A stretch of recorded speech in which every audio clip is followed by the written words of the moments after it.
In this video, I'm going to show you how to make delicious brown bread from scratch with my grandma. You don't want to miss this.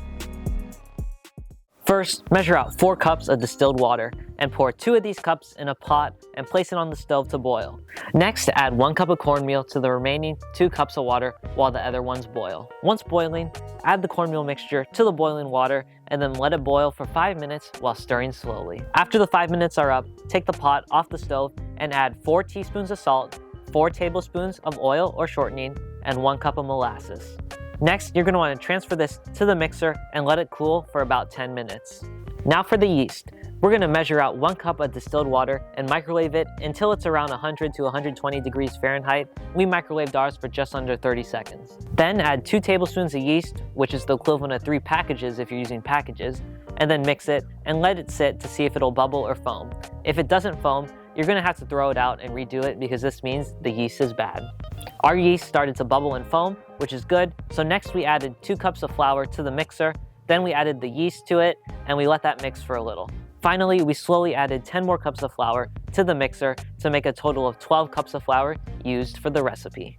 And good to note, after adding 6 cups of flour total, we switched the mixer attachment to the dough hook and then resumed adding flour afterwards.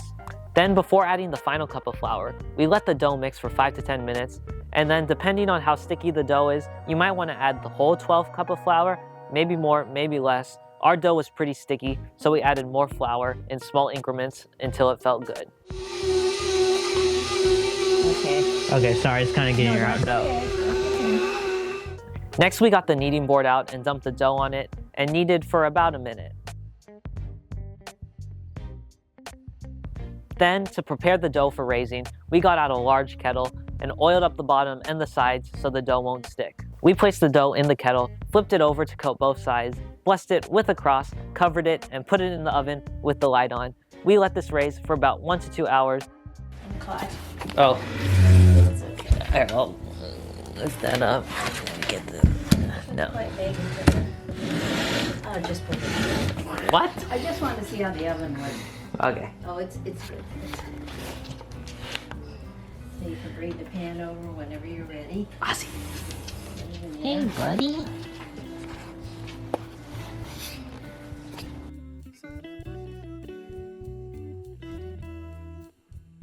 After about 1 hour, ours was already raised to the top, so we took it out and punched it down.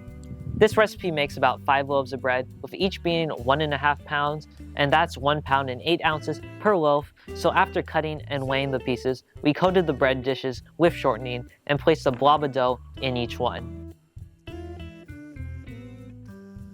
Next, we put these back in the oven and let them raise between an hour and an hour and a half. After they raised, we baked them at 350 degrees Fahrenheit for 1 hour. Make sure to keep an eye on them while they're baking, and if the back ones are getting browner, you could switch them with the front halfway through. After 1 hour, I took them out, and you know the bread is done when the inside of the bread is at least 200 degrees Fahrenheit.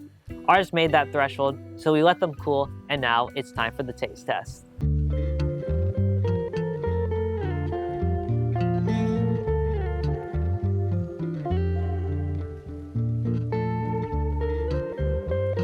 Alright folks, we took the bread out of the oven, we let it cool, we cut it, it looks really good. We just toasted it with some butter, and we're gonna see how it tastes. Man, that's so good, especially with the butter. Nice soft butter, and the bread is still warm, so that's really good. So thank you, Grandma, for helping me and sharing your recipe. I really appreciate it.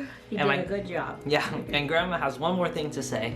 Don't forget to like and subscribe. You heard her. Make sure you're subscribed. Thanks for watching, everyone, and I'll see you in the next video.